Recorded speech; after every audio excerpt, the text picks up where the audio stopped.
Got a book recommendation for you on a book that I recently read, and it's called The Best Loser Wins by Tom Hougaard.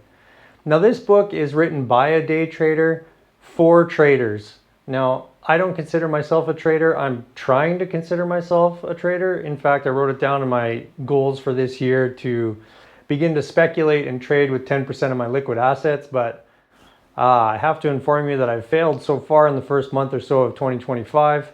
I did speculate with one position that I think I owned for about 30 minutes, and then my stop loss took me out.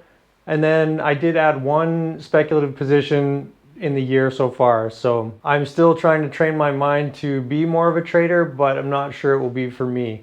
However, there are some central ideas in this book that did help me immensely, and they will help you if you are endeavoring to be a trader. But I think they'll also help you if you're more of a value-orientated long-term investor, and they may even help you in other areas of life, business, entrepreneurship, etc. Now, that central idea that really stuck with me in this book, or actually two central ideas, but they're so closely connected.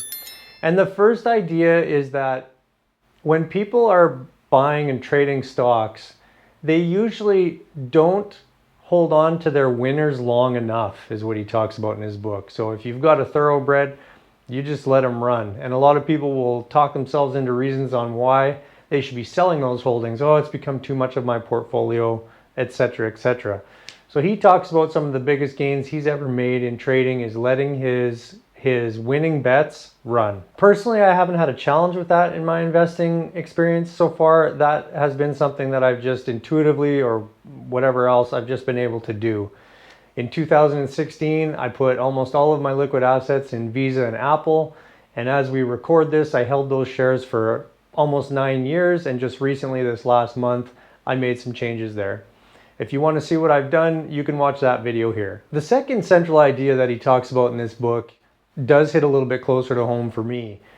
And that is, if you've done your research and you make a trade or you make an investment decision and it turns out, however quickly, that you're wrong, just be able to emotionally detach from that, make a pivot, and get out of it. In the book, Tom talks about that being one of the biggest differences between his mediocrity and his success in trading.